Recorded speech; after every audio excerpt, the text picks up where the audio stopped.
Oke, eh, kita ganti topik. Selamat malam, Assalamualaikum warahmatullahi wabarakatuh. Kita ganti topik ya. Share screen dulu.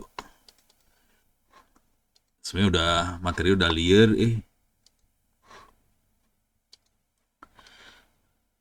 Materi kita eksperimen. eh jadi kalau ada pertanyaan soal orange silahkan ditanyakan di chat. Harapannya sih udah pada bisa orange. Kalau masih bingung bisa lihat rekaman videonya juga. Dan orange ini yang jadi apa ya? Jadi alat buat mempermudah kita belajar soal machine learning. Ini kategorinya machine learning ya. Kategori machine learning beda sama yang ChatGPT dan teman-temannya. ChatGPT dan teman-temannya itu kategorinya udah large language model. Tapi engine di belakangnya juga sebenarnya pakai neural network segala macam juga sih. Cuman dia uh, lebih lebih keren lah. uh, Dia mainnya main embedding segala macam lebih keren. Tapi dasarnya yang ini sih, dasarnya yang orange ini. R kita skip, kita nggak pakai R soalnya Rebiek pakai R. Sebenarnya R sama Orange hampir sama, cuman Orange pakai grafik, R pakai tulisan, jadi rada susah. Untuk masuk ke dalam kita pakai Python dan kita udah mulai masuk banget ke Python lumayan. Kemarin kita sudah belajar dasar-dasar Python, udah mulai bisa pakai apa sih namanya, linear regression segala macam pakai Python. Dan nanti kita akan banyak mainnya di TensorFlow dan Keras. Ini dua makhluk ini yang main banyak ya. Oke, LLM. Oh, supaya saya nggak terlalu lupa, ini ada satu yang LLM mungkin udah saya terangin dulu nih LLM, kayaknya udah ya. Tapi global aja nanti bentuknya outputnya sih bisa ketemu. Hari ini saya akan coba LLM sama ini dulu ya. LLM sama proses mining saya bahas.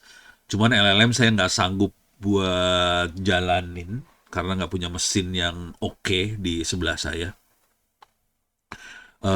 Cuman Pak Aulia sudah bikin ini sebenarnya N8N, tapi nggak dibuka buat umum ya. Ini ada mesin nih, ITTS ACID nih, tapi nggak dibuka buat umum ini. Ini buat eksperimen di dalam ITTS sih sebenarnya. Oke, ini makanya N8N. Jadi ini keren banget. Bisa N8N sendiri itu buat apa ya? Buat nyambungin AI ini supaya nyambung satu sama lain lah. Itu kira-kira N8N. Jadi keren. Nah, saya akan bahas sedikit LLM. Oke. Eh Kemarin udah dikomplain sama si siapa ya? Eh Voentra. Jadi mungkin global aja. Saya sekarang biasa buat nginstall LLM pakai Docker supaya nggak salah. Kalau nginstall manual suka error, jadi saya pakai Docker akhirnya. Pakai Docker probabilitas errornya lebih kecil. Oke, itu satu. Saya sendiri nggak punya GPU, jadi bagian yang ini saya nggak bisa. Ini bagian pakai GPU-nya. Ini yang bagian ini yang diprotes sama Pointra kemarin. Pointra bilang catatan saya di sini salah. Ini buat versi Nvidia yang lama. Jadi yang barunya uh, lihat di URL ini. Cuman saya bikin catatan sedikit di sini. Ini masih pakai versinya 12.8. Yang paling baru kalau nggak salah 12.9 kalau nggak salah. Jadi mungkin agak beda juga. Tetap di sininya beda sih. Ini 12.8 masih keluarnya nanti kayak gini kita bisa ngelihat kudanya jalan apa kagak gitu kira-kira kayak gitu. Tapi yang agak beruntungnya ini bisa untuk seri 3.000, 4.000 sama 5.000 gitu ya. Jadi ini versinya oke buat 3.000, 4.000, 5.000. Yang murah yang 3.000 ya. 3060 gitu kan harga ya lumayan tetap sih. Yang di kampus serinya 4. Yang di kampus ITTS ya. Di lantai 3 itu seri 4, 4060 kalau nggak salah. Jadi kita punya yang seri 40, 60 Dan ini Pak Aulia dia pakai yang di kampus, pakai seri 4060 gitu. Itu satu. Terus balik lagi ke sini. Jadi ini saya skip, nggak bisa. Cuman kalau kita mau eksperimen, kita bisa tetap pakai Docker. LLM-nya bisa di skip. Terus kita bisa, saya sendiri kalau nginstall makainya Docker Compose. eh supaya bisa sekaligus install olamanya sama web UI-nya. Nah, web UI ini punya kemampuan seperti apa sih namanya? Seperti RAG, Retrieval Augmented Generation. Jadi logika berpikirnya kira-kira gini. Si LLM, ChatGPT dan teman-temannya itu sebenarnya nggak pinter. Dia tuh terbatas database-nya sih sebenarnya. Jadi kalau kita pengen fokus ke kerjaannya kita perlu nambahin database tambahan supaya dia pinter untuk kerjaan yang kita butuhin aja. Nah, untuk seperti itu, eh, jadi Olama itu kira-kira kayak ChatGPT-nya, dia punya model juga. Modelnya bisa di-download free dari sini sih. Oke, modelnya bisa di free dari sini. Ini ada beberapa model yang yang sering dipakai, ada DeepSeek, ada Gemma, ada Qwen. Yang sering banyak orang pakai kayaknya antara DeepSeek sama Qwen. Ini yang sering dipakai dua itu. Oke. Tapi kalau mau coba-coba aja semuanya sih. Cuman saya sendiri, Ono pribadi ini, saya akan lebih coba fokus ke yang kecil-kecil nomornya. Ini berarti modelnya cuma dikit datanya. Jadi ini 1,5 billion. Kalau ini 671 billion. Konsekuensi dari angka ini adalah jumlah katanya segitu banyak dan kata itu dia convert jadi token. Jadi tokennya segitu banyak dan token ini akan masuk ke VRAM-nya si GPU. Konsekuensinya, kalau kita main yang 671 billion, kita harus punya GPU yang segini gede. 671 billion. Sementara GPU-GPU yang ada yang murah meriah itu paling 12 giga, 16 giga. Jadi kita selamatnya sampai titik ini aja sih. 8B, 14B aja udah mulai tewas dia. Oke. Jadi ini paling sampai 12B ini. Ini Qwen-nya sampai 14B paling. Ya, 8B aman. 14B masih rada aman kali ya. Jadi kita kalau yang main yang di atas ini itu buat kaum sultan yang duitnya banyak itu bisa main di atas. Tapi kalau kita yang kaum fakir mainnya di bawah sini sih. Itu ya. Nah, dengan konsekuensi seperti itu, jujur saya lebih fokus ke yang kecil nomornya. Nah, jadi tekniknya kira-kira gini cara berpikirnya. Saya akan main di nomor kecil, konsekuensinya saya nggak bisa jalan tanpa GPU juga bisa. Pakai CPU aja juga bisa. Dan saya akan mainan di sini sih. Cari yang bisa bahasa Indonesia juga sih kalau bisa sih. Jadi cari bahasa Indonesia yang kecil. Jadi nggak usah pinter, rada blow on aja, kecil. Nah nanti kita mainnya ditambahinnya di sini ntar. Di, sorry salah. Di Open Web UI. Oke, jadi kalau kita masuk ke menu Open Web UI, di sebelah kiri itu ada menu namanya Knowledge, pengetahuan. Kita bisa upload file-file PDF ke situ. Oke, kalau Pak Aulia, dia sudah bikin Open Web UI-nya sendiri pakai Python. Jadi dia bikin sendiri sih akhirnya. Gitu. Kalau saya males. Jadi saya pakai yang ada aja. Kalau dia udah bikin sendiri. Nah, ini kalau udah ini jadi ini pakai YAML. Pakai YAML bikin Docker Compose YAML file. Tapi Docker Compose harus di-install. Terus ini ditulis di dalam YAML, terus kita jalanin Docker Compose app, jalan ke install semuanya. Nah, tinggal kita masukin ini model. Oke. Cara masukin model adalah kita harus masuk ke dalam kontainernya dia, si Dockernya. Kita masuk nih. Karena kita jalanin ini ya, bin bash. Masuk ke dalam olamanya. Nah, kemudian kita kalau dari dalam olamanya kita bisa list ada model apa aja di situ. Nah, kita bisa bisa ambil model. Pull ini dia ngambil dari sini sih. Dia ngambil dari library ini. Nah, waktu pull, kita perhatiin di sini kita kasih tahu kita mau ngambil pull yang mana nih. Ini perhatiin saya masih pullnya yang 3B, 4B, 7B, 7B, segala macam. karena memori saya alokasi 8 giga tuh. Oke. Jadi pakai yang 7B, 4B, 3B masih ke handle sama RAM-nya di komputer, tapi ternyata lemot.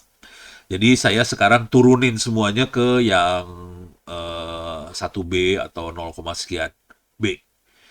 Itu lebih enteng buat si apa sih namanya? Buat si olamanya, jadi kenceng dia nanti prosesnya lebih kenceng. Tugasnya ChatGPT atau Olama dan teman-temannya itu cuman buat bikin kalimat. Jadi dia bikin kalimat, tapi dia database-nya blow on. Jadi dia bego sih sebenarnya. Tapi buat bikin kalimat dia udah bisa. Nah, supaya dia pintar, kita harus upload data-datanya ke ini tadi. Datanya di-upload ke Open Web UI. Jadi kira-kira gitulah cara berpikirnya lah kira-kira. Gitu ya. Udah cuma gitu doang sih LLM lokal gitu ya. Udah banyak anak-anak yang nyobain nih sekarang di kampus ITTS. Jadi anak-anak udah banyak yang nyoba kayak ginian. Jadi kita udah mulai banyak yang mulai bisa mainan Olama. Kalau mau iseng di kampus di lab lantai 3 itu kan ada komputer, ada berapa ya, 40 kalau nggak salah. Bisa cuman kalau mau pakai komputer itu ntar ngomong sama Yoga, terus bawa hard disk sendiri ya, pakai SSD sendiri, colokin. Jangan pakai hard disk yang ada di komputer itu. Soalnya komputer ini dipakai buat orang-orang yang pada kuliah multimedia sih di situ sebetulnya, gitu ya. Jadi nanti kalau diobok-obok nanti pusing yang di praktikum multimedianya, pening kepala. Tapi nggak laku sih. Yang laku mah kayak ginian, duitnya lebih kenceng. Kasih tahu aja nih, yang kayak ginian yang nyari banyak banget sih sekarang. Gitu ya. Oke, itu Olama. Kira-kira kayak gitu. Urusan Olama. Oke, balik lagi ke kuliahnya. Mana kuliahnya? Open course. Oke, balik lagi ke kuliahnya.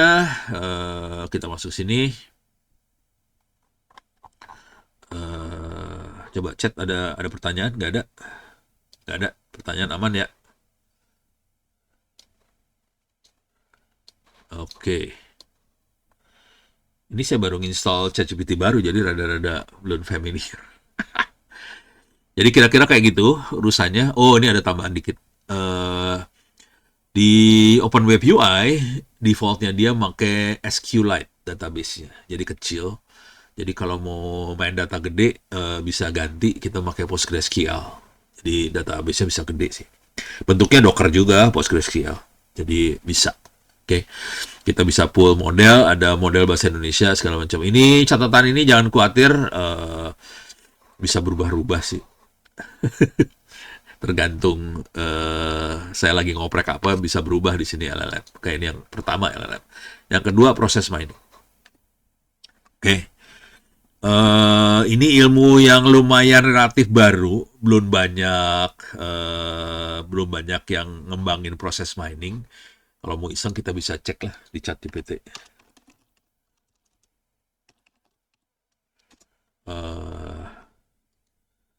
Apa ya? Buat grafik perkembangan per tahun riset di bidang tadi machine learning versus deep learning. Bentar, ini saya sorry. Deep learning versus machine learning, deep learning, LLM versus proses mining versus data mining. Oke. Publikasi riset kali ya. Publikasi. Jadi kita akan bandingkan publikasi di bidang machine learning, deep learning, LLM, proses mining, data mining per tahun, gitu ya. Ini bisa kita lihat ntar grafiknya seru. Jadi kalau mau ngiseng gini caranya main ChatGPT mah, nih. Machine learning ada segi grafiknya nggak dikeluarin sama dia. Buatkan grafik virtual, buatkan grafik visual. Ya, deh, biar enak lihatnya. Bisa dibaca di atas sih, coba sambil kita baca dulu aja. Ini kira-kira tahun 2013 ini machine learning, deep learning, data mining kayak gini nih jumlahnya. Proses mining sedikit, LLM nggak ada. 2018, jadi ini kelihatan machine learning paling banyak. Kedua disusul sama deep learning. Kemudian data mining, LLM baru naik. Proses mining baru naik, LLM paling belakangan naik. Tapi ini naiknya lebih tinggi ya. Proses mining kecil, gitu. Jadi kita bisa lihat grafiknya harusnya. Keren kan? Kita bisa lihat perkembangannya bahwa yang paling gede mah machine learning, disusul deep learning, kemudian yang warna large language model paling bawah baru naik, tapi dia udah menyusul proses mining ya. Proses data mining kecil karena diambil alih sama machine learning sama deep learning. Nah, yang proses mining ini yang warna ini proses mining kelihatan naiknya di sini nih. Di proses mining, PM, proses mining. Gitu ya. Nah, saya akan coba ngasih lihat proses mining hari ini. Ini dia proses mining. Makhluk apakah ini proses mining? Proses mining itu kalau Anda mainan di organisasi ada yang namanya bisnis proses.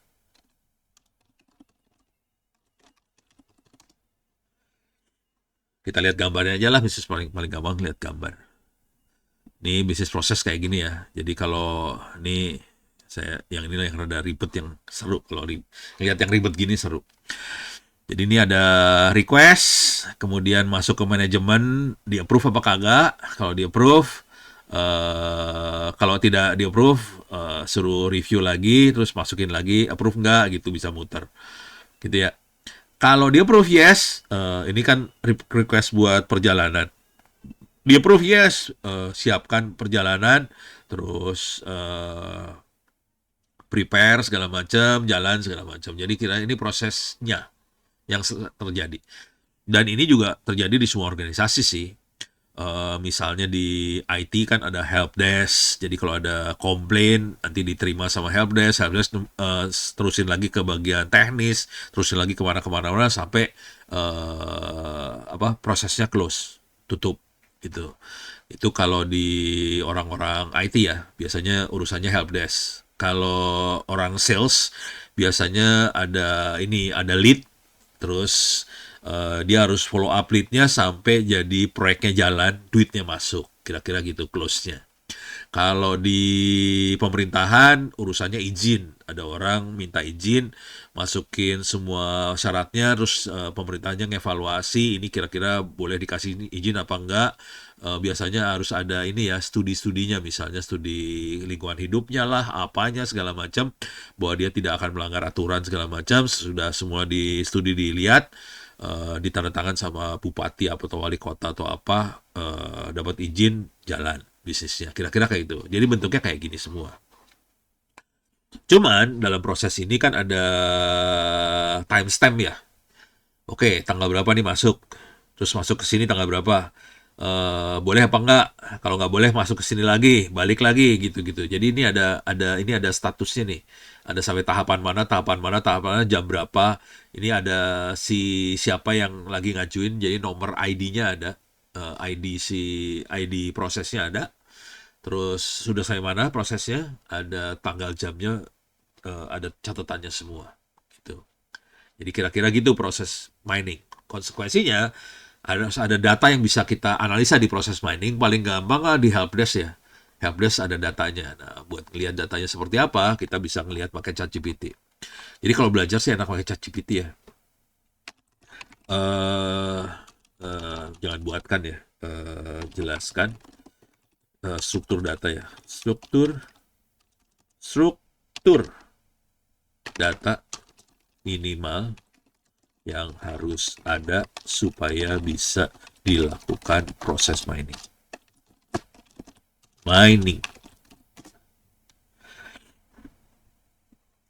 Jadi kita butuh log, catatan. Jadi semua proses harus ada cat lognya.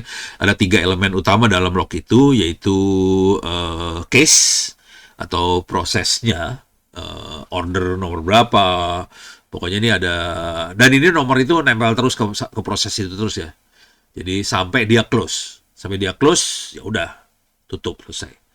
Terus ada aktivitasnya, create order, approves, send invoice apa segala macam, ada timestamp. Jadi 3 doang sih sebetulnya. Case ID, activity, timestamp. 3 ini doang yang dibutuhin.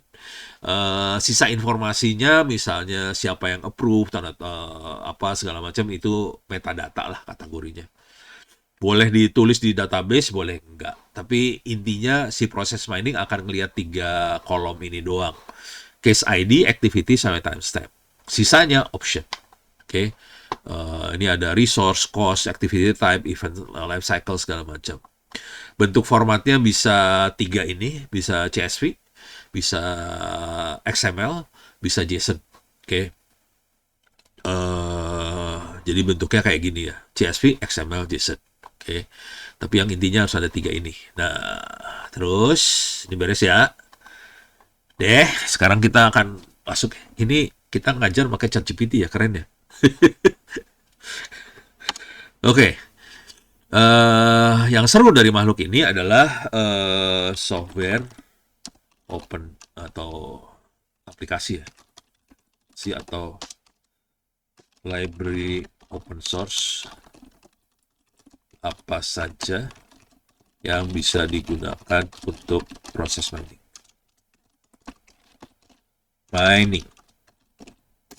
Bentar. Kalau yang closed source banyak. Closed source banyak, saya nggak tertarik sama closed source soalnya harus bayar. Kalau kita kan kaum fakir biasanya mikir kalau bayar ya. Jadi kita pakai yang open source. Ada ProM, proses mining. Ada PROM ini, bahasanya Jawa. Ini jujur dulu, saya punya ratusan plugin, komunitas risetnya kuat. Saya masih belum nyaman sama ProM soalnya berapa kali gagal nginstall. Gara-gara Jawanya ini yang gagal nginstall. Tapi saya akan coba lagi lah.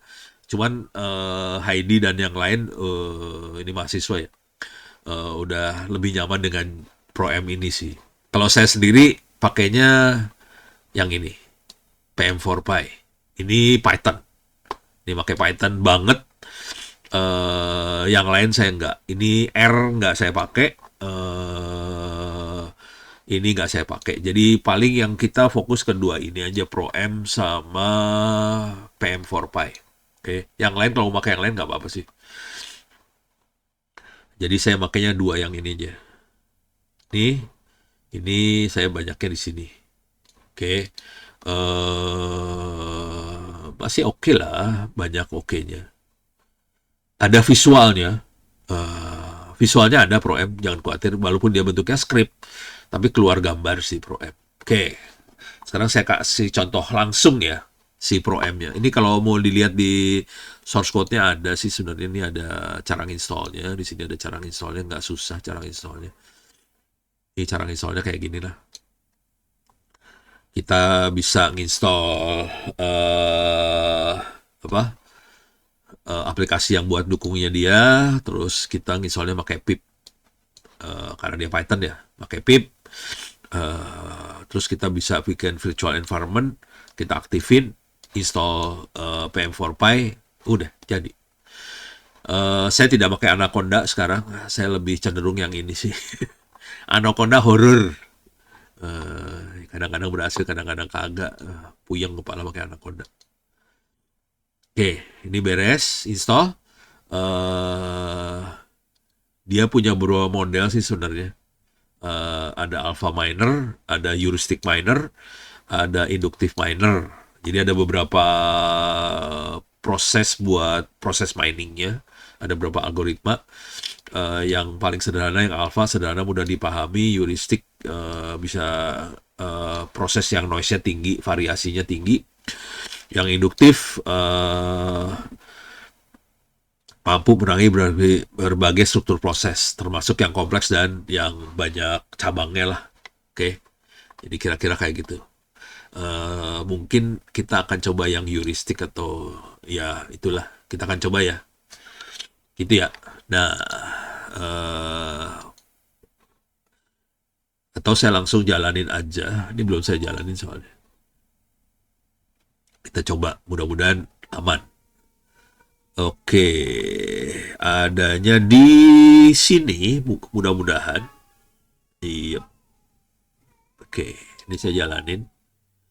Adanya di orange. Mudah-mudahan tidak error dia. Kalau error, puyeng kepala gue. Ini saya makainya Ubuntu 2404.1. Ditaruh di VirtualBox. Kemarin crash sih. Mudah-mudahan saya nginstalnya bener. Kalau nggak bener, saya harus pakai laptop. Soalnya di laptop kalau nggak salah jalan.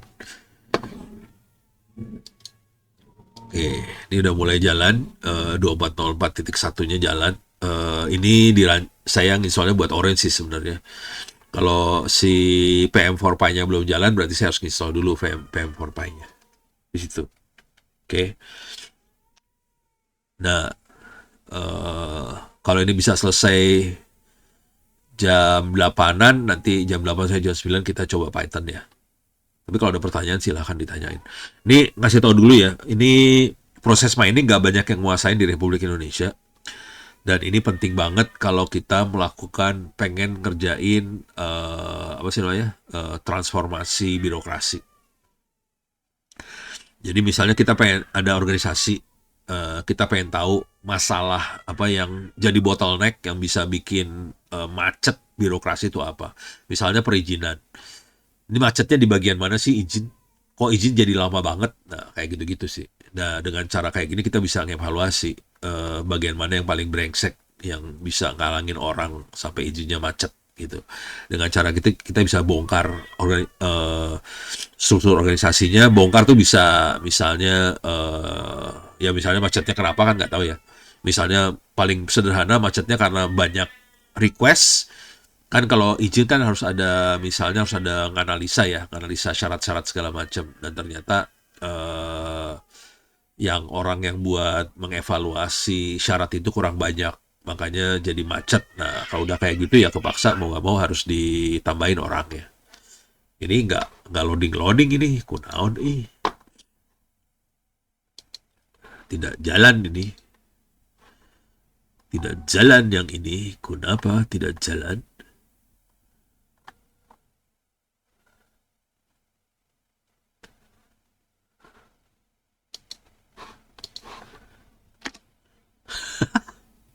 Kacau nih, gak jalan, kacau. Ntar, sambil itu nunggu saya jalanin laptop ya, saya nyalain laptop, saya jalanin di dua komputer nih. Kalau laptopnya ready ya udah pindah ke laptop. Ntar. Saya sesa dari sini nih. Ya kagak jalan-jalan nih, jalan ketang. Alhamdulillah. Ini komputernya bukan SSD nih, harddisk biasa. Ya mungkin karena harddisk biasa lemot kali ya. Oke, oke. Alhamdulillah jalan. Coba, tapi ini saya belum bikin virtual environment-nya ya. Oke, saya akan coba jalanin virtual environment. Saya buka ininya. Oke. Di sini ada Orange virtual environment-nya. Saya jalanin virtual environment. Python-nya sama dengan Python 3. Environment-nya sama namanya Orange environment.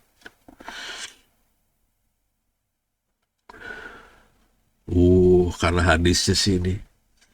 Harddisknya butut. Oke, udah jalan. Virtual environment-nya udah mulai diaktifin. Sekarang saya aktifin source. Orange bin aktifin. Oke, udah jalan. Ini udah aktif, kondisinya udah ada dalam Orange Virtual Environment.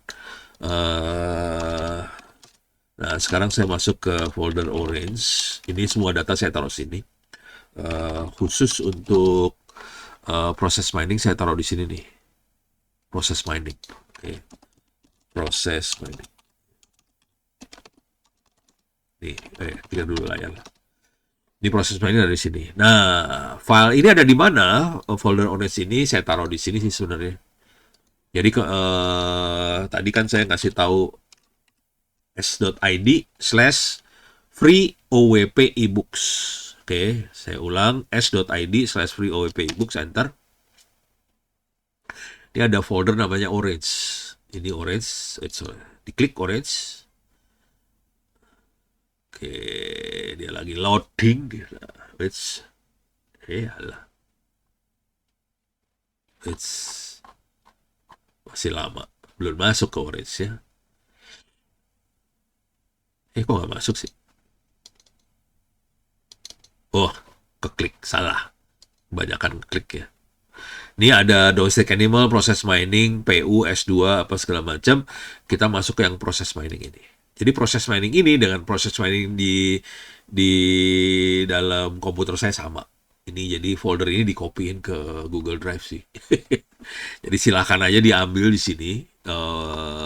Filenya persis sama-sama yang ini sih sebenarnya. Jadi kalau pengen utak-atik nyoba-nyoba ngoprek orange maupun proses mining bisa di-download. Ini folder ini di-download aja, satu folder ini orange ini di-download aja semua. Gitu ya, bisa diambil. Oke, balik lagi mana tadi folder ini. Nah, ini sama sih. Oke. Sekarang kalau kita lihat di sini ada yang CSV, ini data. Ada yang SES, ini XML data juga. Ini SES data juga, ini SES data juga. Nah, ini yang source code yang belakangnya Python ini, yang PP ini source code semua nih. Source code nih ya, yang PP source code. Nah, sekarang ada yang tulisannya GPT, ini source code-nya bikin ChatGPT. Curang biasalah. Ini ada dua saya bikin, ada PD sama PM. Oke, bedanya apa dua makhluk ini? PD sama PM, bedanya apa? Kalau PD, dia baca file CSV. Kalau PM, dia baca filenya SES. Gitu. Gitu ya. Nah, kalau kita lihat yang PD dulu ya, saya akan kasih lihat ini ya. PD, BPMN Python. PD, BPMN Python. Ini kalau kita lihat, ini saya bikin kayak gini, ada pagernya di sini ya. Ada pagernya. Terus ada satu yang nggak dikasih pagar. Artinya nanti CSV file name-nya yang diambil yang ini. Soalnya kan ini ada banyak file CSV nih. Jadi kalau lagi pengen eksperimen, file CSV mana yang mau dipakai, dikasih pagarnya dibuka aja di file itu, tapi pagar yang lain ditutup. Itu maksudnya. Jadi biar bisa gampang ganti-ganti file doang ini sih sebenarnya. Oke. Jadi file name-nya kita ambil. Nah, ini ada tulisan minusnya di sini, berarti ini gagal nih, yang minus itu gagal maksudnya. Oke. Nah, di sini kita masukin si CSV filenya ke dalam data frame. Tapi intinya kalimat di sini sampai titik ini ya. Jadi intinya file CSV akan dibaca, terus dia akan identifikasi mana yang jadi case ID, mana yang jadi activity, mana yang jadi timestamp. Kan di dalam CSV kan ada kolom-kolomnya ya, ada kolom ini, kolom ini, kolom ini. Nah, kolom mana yang jadi case ID, mana yang jadi activity, mana yang jadi timestamp. Oke, udah dapet yang itu, kita convert. Nah, ini yang seru nih. Convert log ini maksudnya di-convert data frame ini. Ini kan data frame ini file CSV ya. Data frame ini di-convert ke event log ini jadi file XML sih sebenarnya. Jadi, kalaupun kita baca CSV, pada dasarnya PM4Py ini installnya XML. Installnya lagi. Prosesnya XML sih. Jadi sebenarnya percuma aja pakai CSV. Pakai XML langsung aja sih sebenarnya. Cuman kan data kita seringkali CSV bentuknya ya. Ya udah, nggak apa-apa pakai CSV, tapi nanti di-convert aja jadi XML. Jadi prosesnya convert ke XML. Software-nya sendiri, programnya cuma 3 kalimat yang sebelum ini aja sih sebenarnya. Kalimatnya cuma gitu doang sih. Oke. Jadi kita baca, dapetin file XML, event log, oke. Terus discover, di BPMN, itu yang tadi ya, kan ada beberapa jenis ya. BPMN, udah gitu kita dapetin model, terus kita plot modelnya. Udah gitu aja sih sebenarnya. Jadi cuman baca file, discover si bisnis prosesnya, terus diplot. Cuma gitu doang sih, sebenarnya cuma 3 kalimat doang. Gitu. Coba kita lihat yang ini aja ya. BPMN yang PM. More PM BPMN. Nih. Ini sama nih, dia baca file CSV-nya yang mana.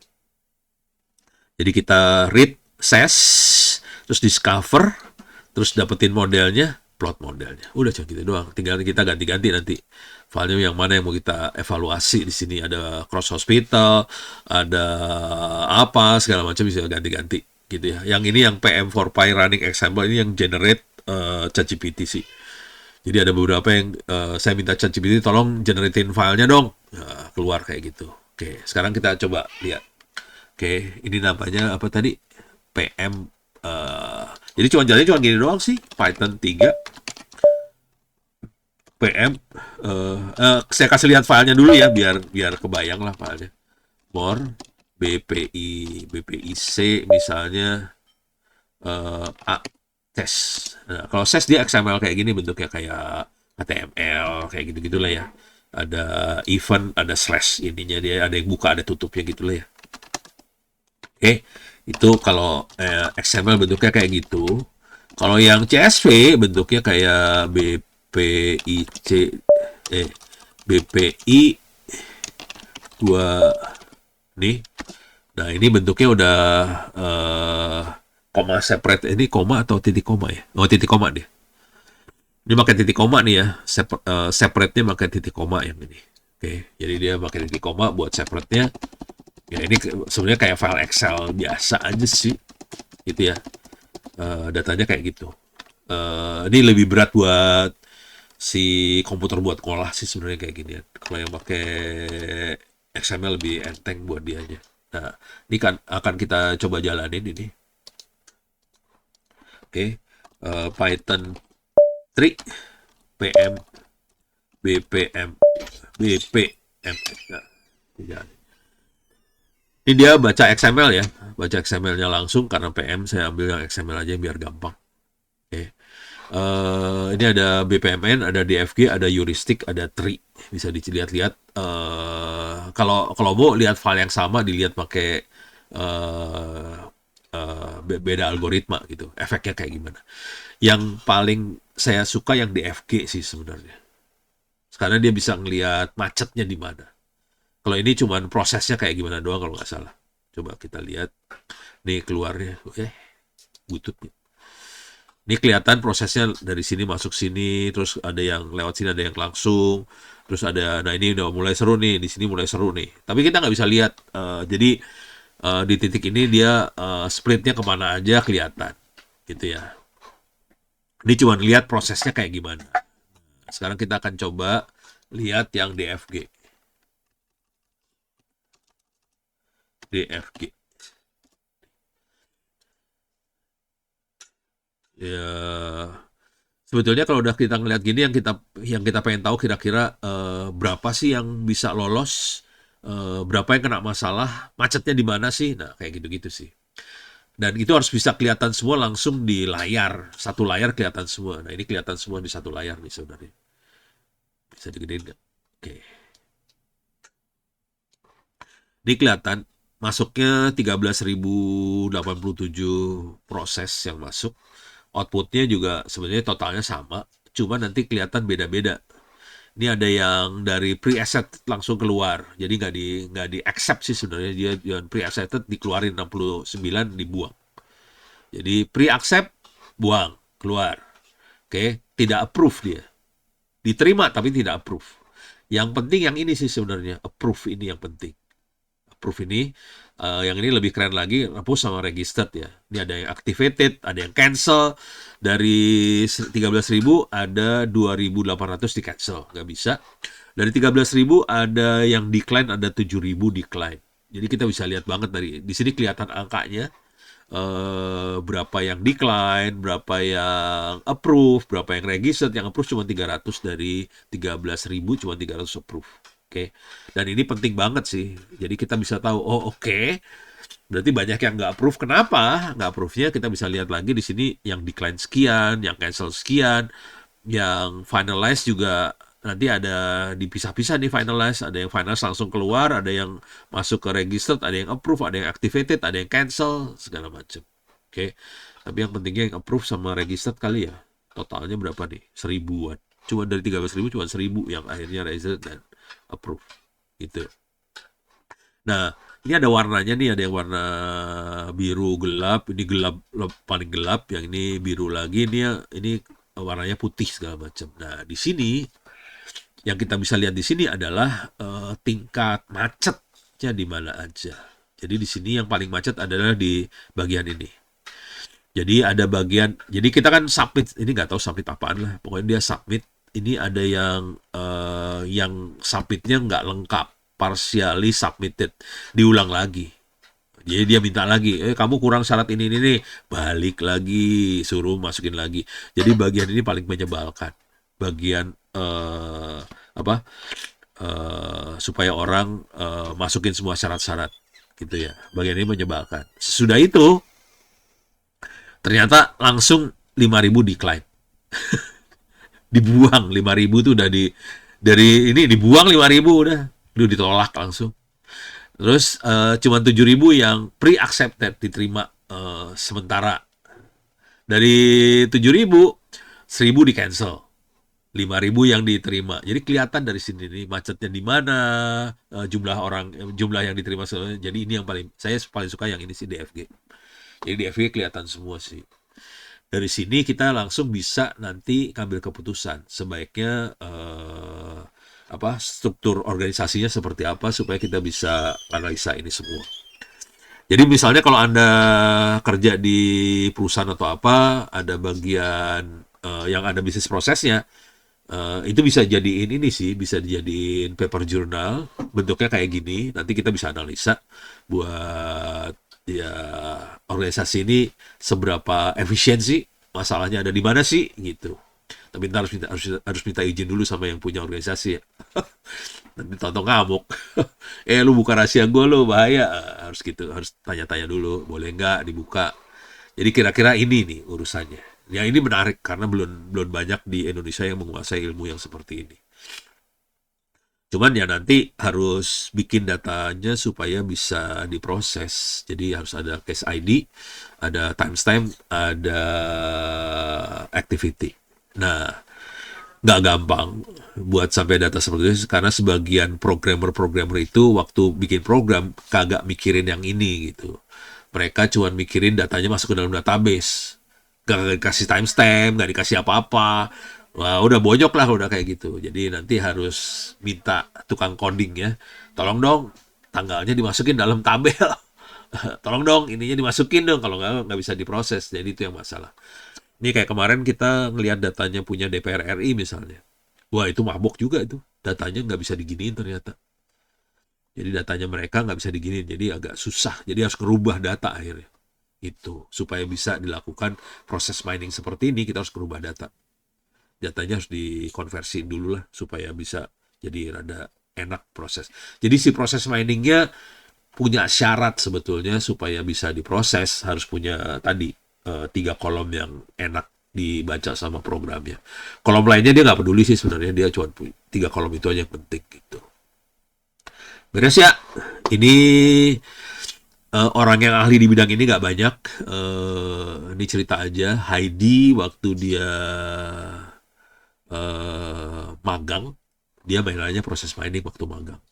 Udah magangnya proses mining, udah gitu mulai masuk ke machine learning, dia masuknya ke deep learning sih sebenarnya. Dia bandingin 2 algoritma, bukan bandingin sih, dia satu algoritma dia kembangin lagi, dia combine 2 algoritma jadi satu, terus jadi paper journal.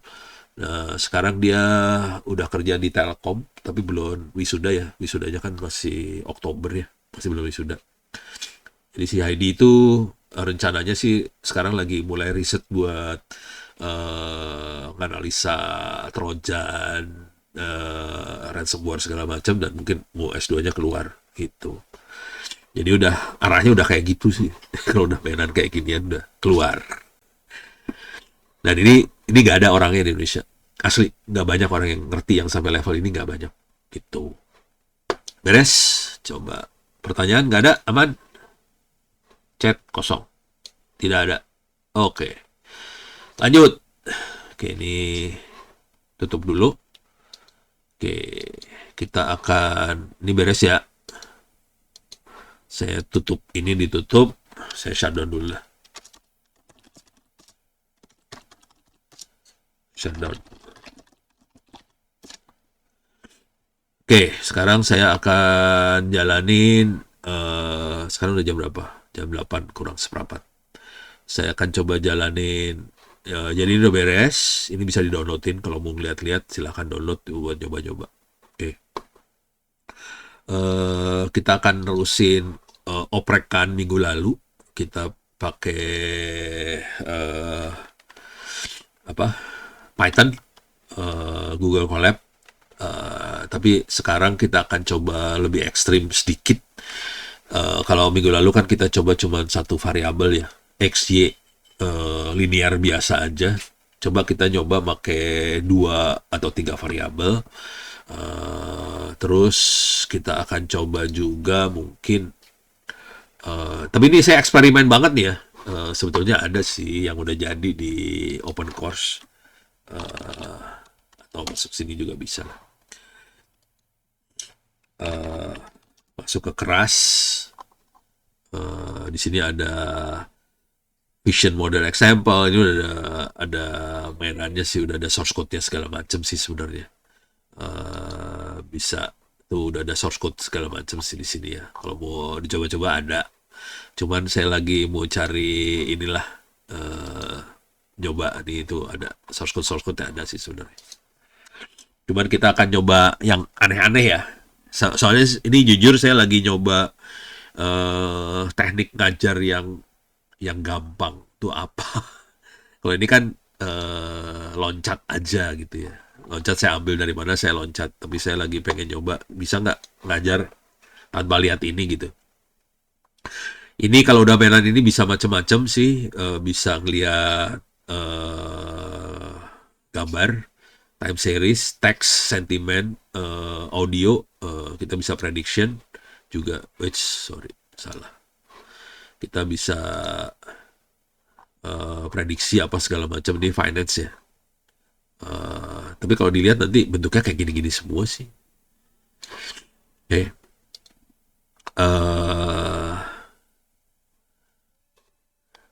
Nih kalau udah ngelihat kayak gini, oh cuma gitu doang. Jadi oke. Nah sekarang kita akan coba. Kemarin hari Kamis kemarin saya nyobain, ternyata kalau kita generate source code-nya Python keras ini buat Google Colab, tapi ininya kepanjangan, apa sih namanya, prompt-nya kepanjangan, source code-nya nggak bagus sih. Jadi source code-nya kalau mau bagus, prompt-nya jangan panjang-panjang, ternyata gitu. Oke, kita akan coba percobaan. Kita akan masuk ke Google Drive. Ini percobaan banget ya. Ini lagi flu badan gak gitu enak sih sebenarnya. Oke. Colab Notebook. Ini ada Colab Notebooknya, ada beberapa nih yang udah pernah diobok-obokin. Oke. Bisa dipakai lagi kalau mau dicobain. Ini ada berapa yang untitled ya. Saya buka yang untitled, saya kosongin aja ntar ya.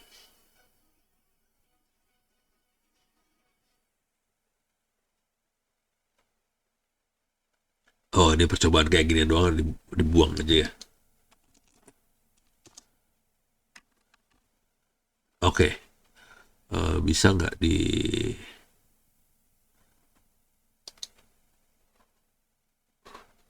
Oh, udahlah. Ini kosong kan ya. Oke. Kita akan percobaan. Kita akan pakai ChatGPT, tapi buat source code untuk analisa data A kali X1 plus B kali X2. Jadi X-nya ada 2. Plus C sama dengan Y. Oke. Source code Python. Menggunakan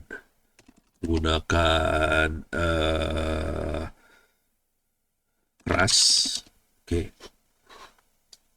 Udah. Kemudian saya pengen juga plot loss, plot ini masalahnya 3 dimensi nih kategorinya. X1, X2 sama Y 3 dimensi ya. Jadi plotnya apa ya? Plot grafiknya lah. Grafik. Kita percobaan aja ya. Saya nggak tahu grafiknya nanti bentuknya kayak gimana.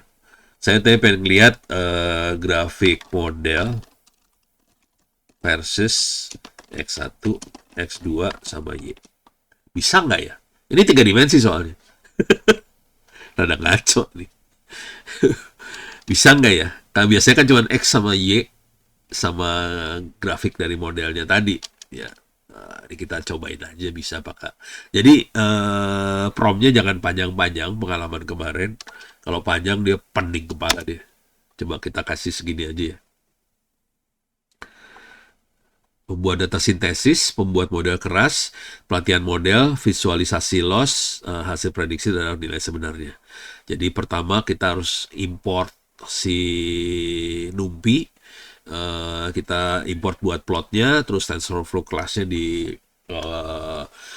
import, kita pakainya sequential, optimizernya pakai Adam, terus kita ABC-nya di set yang ini ya. Ini buat generate datanya ya. Ini kan ABC yang harus dicari sebenarnya sama si model. Tapi untuk generate datanya kita set 3,5A minus 2,2B, 7,0 C-nya. Ada 500 sampel, kita bikin random antara min 10 sampai 10. Total sampelnya ada 500, ini 500 juga dikasih noise 0 sampai 2. Oke. Jadi ini plus noise, di sini noise-nya dimasukin di Y. Noise-nya dimasukin di Y. Terus kita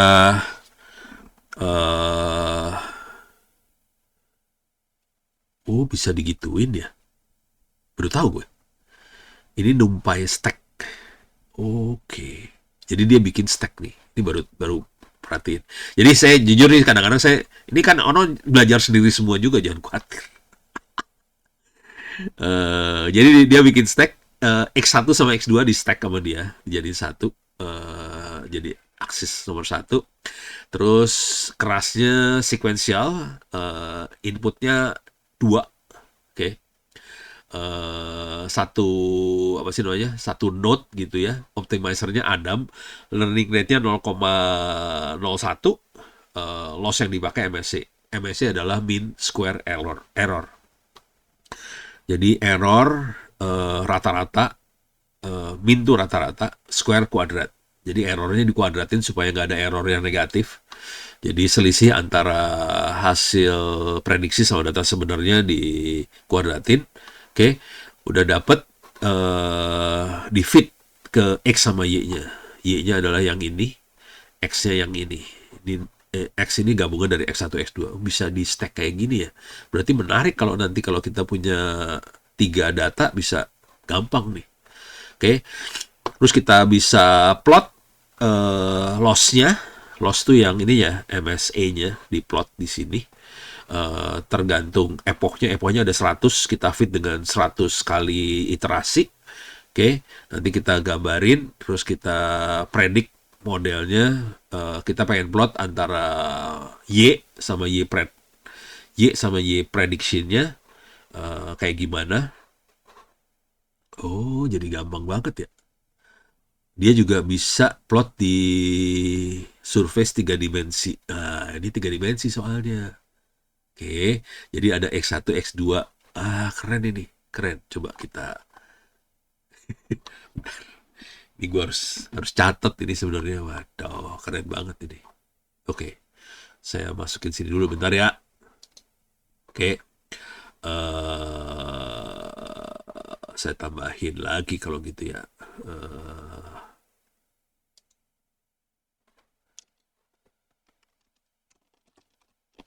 Saya bikin wikinya dulu ya. Bentar. kelas eh, apa eh, modeling A, AX1 plus BX2 plus C sama dengan Y. Oke, sorry. Ya begitu deh. Ini sambil ngoprek sih sebenarnya. Ini ini dosen yang ngajar sambil ngoprek. Oke, saya masukin dulu ininya, promnya. Prom chat GPT dimasukin. Oke, ini promnya. Oke, ini promnya. Oke, source code-nya. Hasilnya kayak gini. Ini saya ambil ya, saya colong semuanya. Klik copy. Ini lagi curang banget nih. Oke, ini udah. Terus ini saya pakai bahasanya wiki nih sekarang. Pager, pager. Jadi kalau nomor tuh pager sih dia makanya. Pager. Nah ini saya buang nih Python buat bahasanya Google Docs sih sebenarnya. Ini dikasih tab dia. Ini dikasih tab. Ini dikasih tab. Oke, noise-nya dikasih tab. Dikasih tab.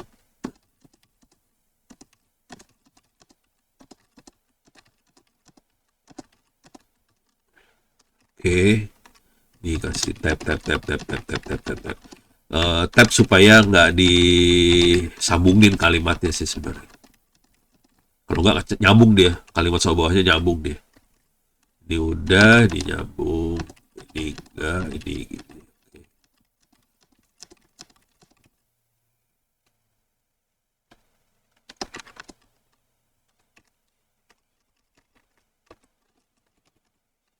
Oke.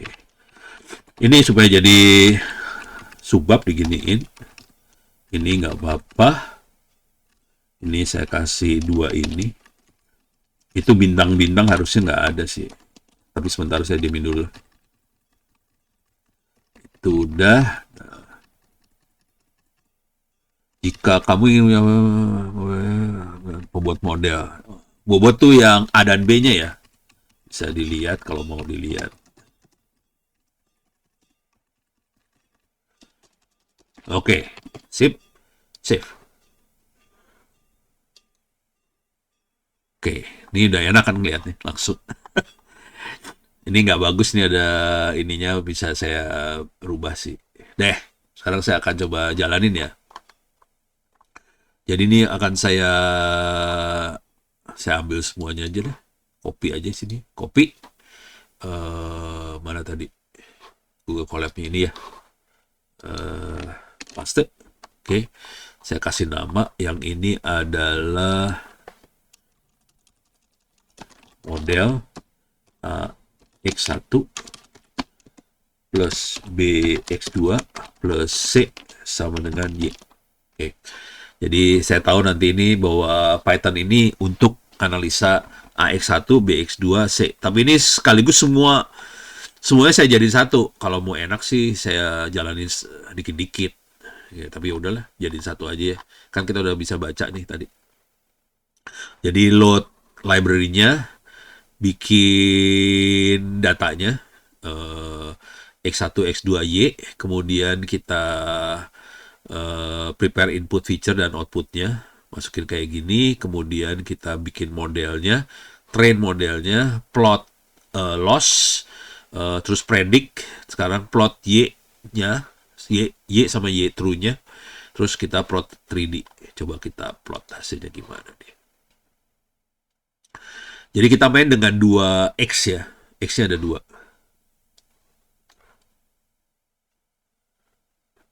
Suaranya bindeng, iya lagi bindeng, ini hidung saya lagi kacau, lagi pilek. Harus beli apa sih, Neozep kali ya. Parah uh, ini udah nggak bisa konsentrasi sih sebenarnya. Kita lihat aja dulu ya. Nah, Oke, ini udah mulai kelihatan. Kenapa kepotong? Ya, ini kelihatan di atas. Ini kelihatan setelah epoch yang ke 60 dia udah ya 50-an lah. Jadi tadinya loss-nya masih 500 turun-turun-turun nol. Jadi udah di sini nol sampai sini. Jadi sebenarnya kita bisa sampai sini. Terus kita bisa lihat antara prediksi sama Y benernya udah dekat banget dua-duanya ini. Antara dua Y tadi dekat dan ini secara tiga dimensi. Jadi X1, X2, Y. Y-nya ke atas ya. X1, X2, Y. Garisnya kayak gini sih. Ini tiga dimensi, X-nya ada dua ya. X1, X2, dan Y. Gitu. Nah, kalau kita mau main gila-gilaan ya bisa pakai X1, X2, X3. Nah, jadi kalau mau eksperimen caranya kayak gini. Misalnya kita punya variabel yang banyak, ya kita main kayak gini sih. Mainnya kayak gini. Oke. Jadi kalau kita punya data, dicoba dulu main kayak ginian. Jangan main di datanya langsung. Pasti mabok kalau kita data dari lapangan beneran kita cobain pasti kacau ceritanya. Jadi sebaiknya dicoba bikin source code-nya, kita analisa kalau kita punya 3 kolom gimana, kalau 4 kolom gimana.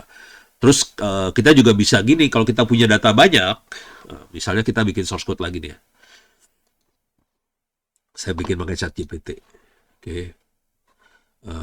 Buat source code Python. Oke. Untuk uh, untuk menganalisa misalnya kita punya data 10 kolom. Data dengan 10 kolom. Kolom fitur misalnya. Langsung kita tulis fitur ya. Oke.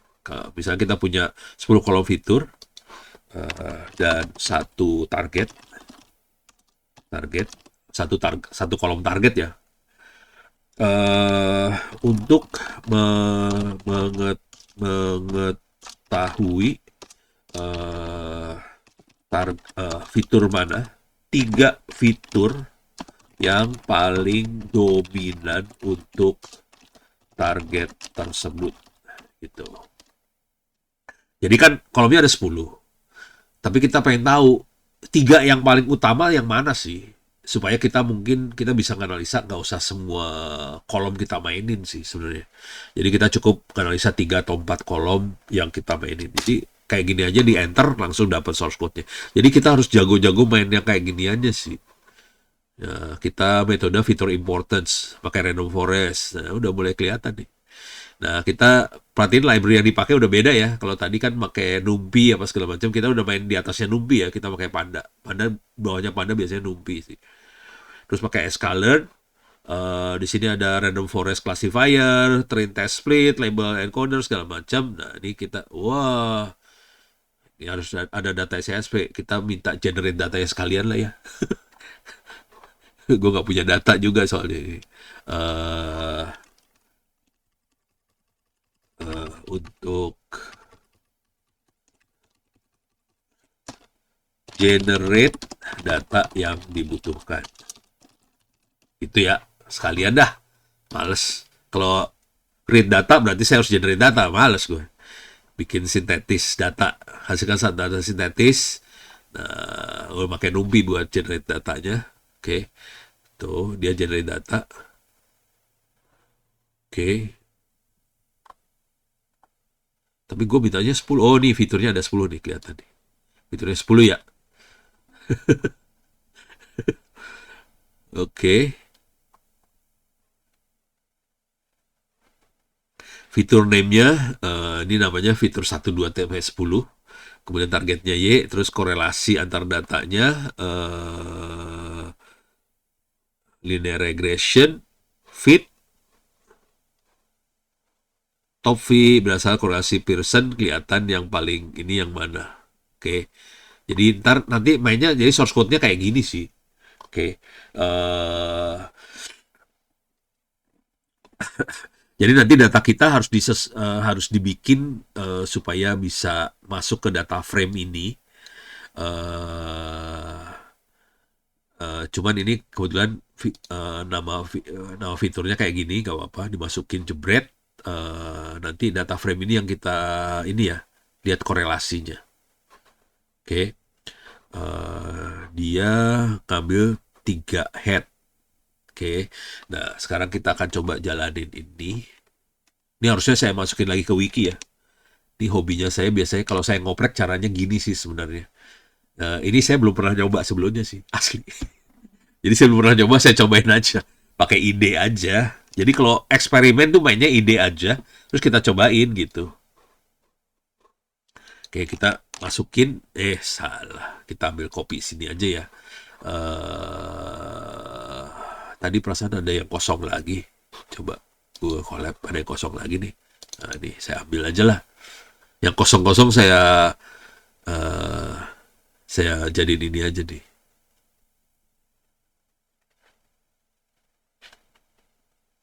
Ntar. Jadi ntar mainnya kayak gitu. Oh, ini buat apa nih tadinya? Oh, data siswa XLS. Data siswa dapat dari mana nih? Nggak punya data siswanya. Udah, ini saya buang aja ya. Nih, oke. Jadi kalau mau eksperimen, datanya minta si ini generate aja.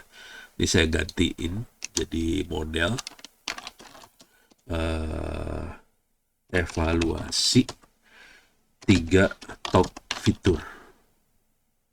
Fitur dari 10 kolom fitur.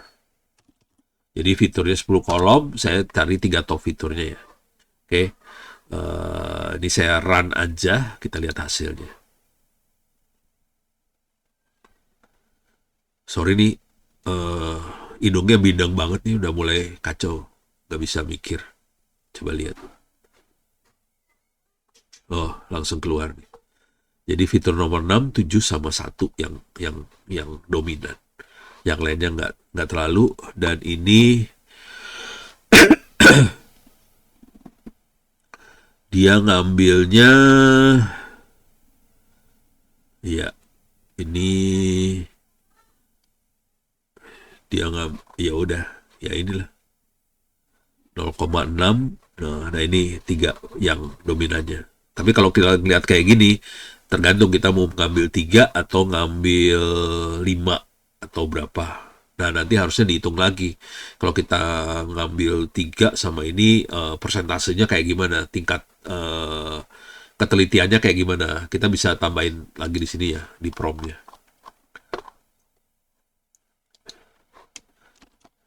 Sorry, promnya ditambahin, misalnya analisa tingkat presisi jika kita mengambil 3 top fitur tadi. Tingkat presisi untuk memprediksi target jika kita ambil 3 top fitur saja. Itu ya. Jadi saya pengen evaluasi juga presisinya sekalian lah. Ini masih sama, select best, kemudian bandingkan presisi prediksi ini. Nah, ini mah kayak yang tadi ya. Sampelnya dinaikin 1000, fiturnya 10. Oke.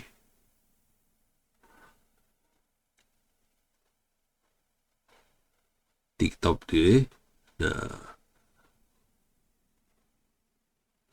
print akurasi.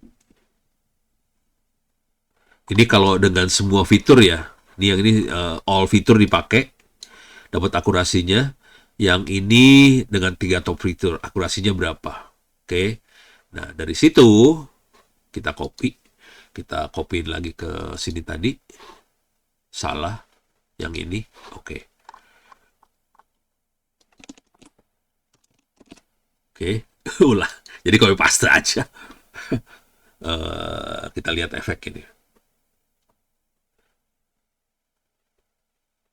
Kalau dengan kalau semua fitur dipakai, dia akurasinya 0,94. Kalau 3 fitur 0,82. Jadi kita buang 7, tapi masih lumayan 82% akurat ininya ya, hasil prediksinya dia. Jadi itu salah satu teknik gimana caranya kita mainan data. Kalau datanya gede banget, biasanya kita akan buang fiturnya. Fitur itu X-nya ya. Kan tadi ada 10X. Kita buang 7, dia masih akuratnya 92%. Daripada kita ngalokasin semua CPU power buat analisa semua data, ya oke, dia bisa presisi. Cuman CPU-nya habis-habisan, dia ngitungnya lebih lama. Kita buang aja, kita dapetin 82%, tapi lebih cepat hasilnya. Jadi kita mainnya kayak gini sih teknik-tekniknya, begitu ceritanya. Oke, ini hidung udah nggak bisa, sorry, hidungnya udah nggak bisa ditolerir. Ini saya lagi udah mulai pening kepalanya. Saya tutup dulu segini dulu ya. Tapi kira-kira mudah-mudahan udah kebayang. Ini semua, teknik ini semua bisa diambil dari Orange sih sebenarnya. Cara berpikirnya dari Orange. Cuman ini dipakai kalau data kita gede banget. Soalnya Orange biasanya nggak akan sanggup kalau buat analisa data gede. Jadi kita cari idenya di Orange dulu, terus dicoba pakai Python, pakai ChatGPT atau apa buat generate source code Pythonnya, dicobain untuk data yang kita generate sendiri, udah gitu kita bisa dapetin hasilnya kayak gini. Oke, gitu ya. Sorry nih, flu-nya parah banget. Saya tutup sekian dulu. Mudah-mudahan bisa bermanfaat. Billahi taufiq walhidayah. Assalamualaikum warahmatullahi wabarakatuh. Sampai ketemu minggu depan. Waalaikumsalam warahmatullahi wabarakatuh. Yuk, thank you, thank you, thank you. Uh, Yuk. Oh.